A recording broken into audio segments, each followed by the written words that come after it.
Tonight, your body is going to shut down almost completely. Your muscles will go temporarily paralyzed.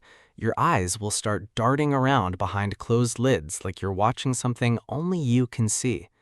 And for a few hours, you're going to live an entire life that never happened.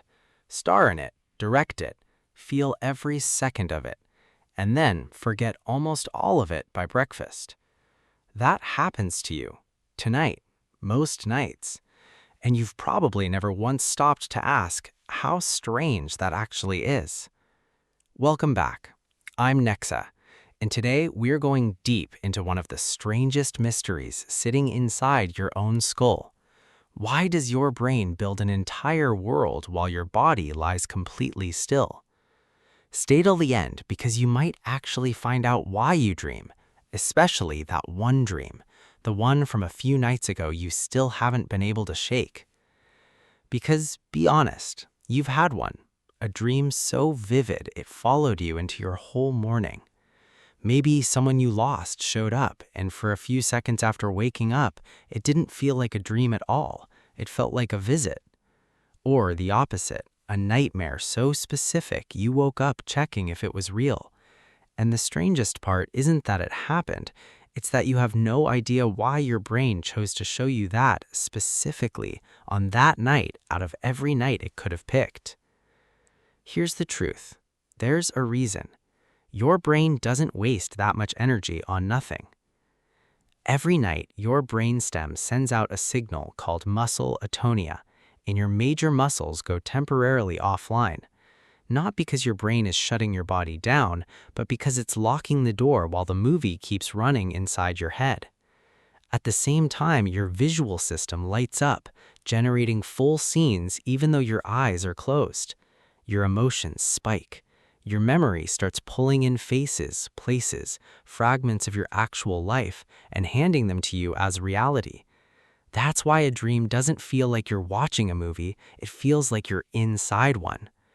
And your logic clocks out completely. The part of your brain responsible for reasoning goes quiet, while the emotional side stays wide awake, which is exactly why you can be standing in your childhood home, then suddenly at school, then face to face with someone you haven't seen in 20 years, and none of it feels strange in the moment. You don't stop and ask how you got there, you just accept it until you wake up.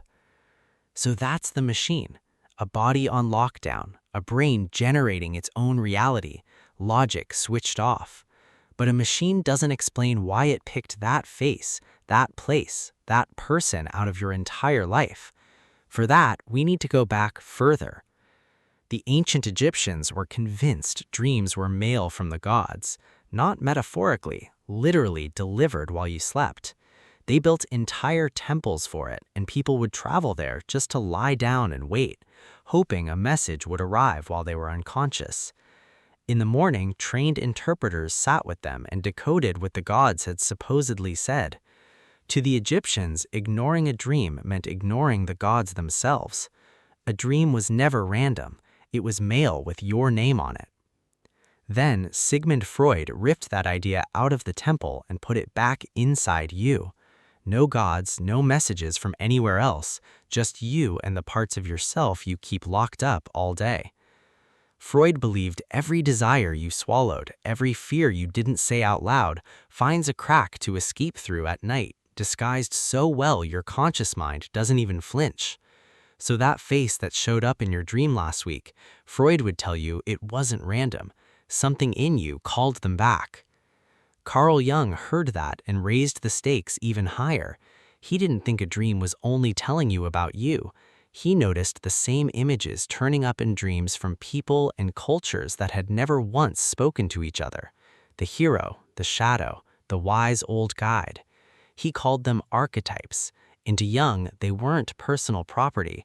They were older than you, borrowed from something shared across the entire species, using your memories like a costume for one night. So sit with that for a second. Freud says the dream came from inside you. Jung says part of it might be older than you. Either way, that dream wasn't a glitch, it was a choice. And once scientists could finally watch a sleeping brain instead of just theorizing about it, they landed on 5 simple reasons why. 1. To fulfill our wishes and desires.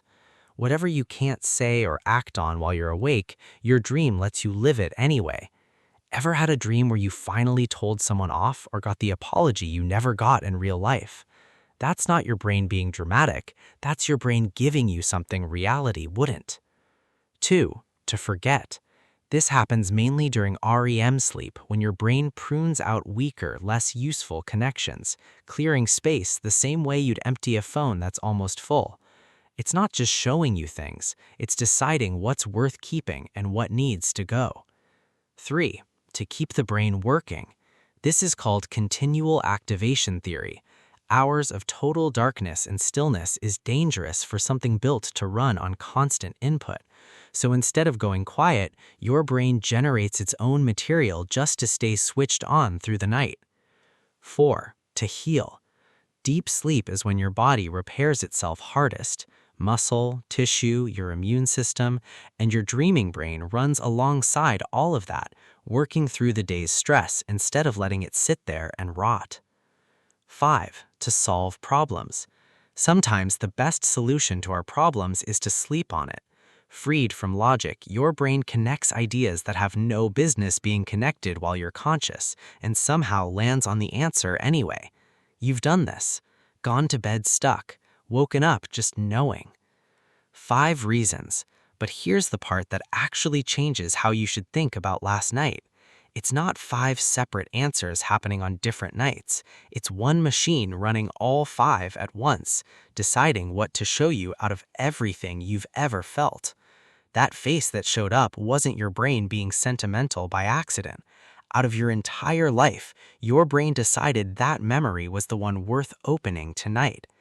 That nightmare wasn't punishment, it was rehearsal for something you're still afraid of.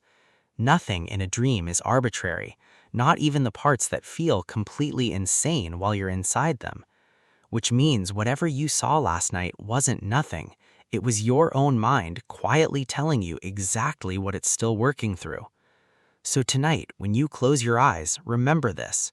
You're not just going unconscious, you're handing the wheel to a part of yourself that already knows things you haven't said out loud yet. So tell me, what's the most vivid dream you've ever had? The one you still remember years later? Drop it in the comments. I read every single one. Share this with someone who swears they don't dream, because they do, they just don't remember. And if you want more of your mind explained like this, subscribe because we're just getting started.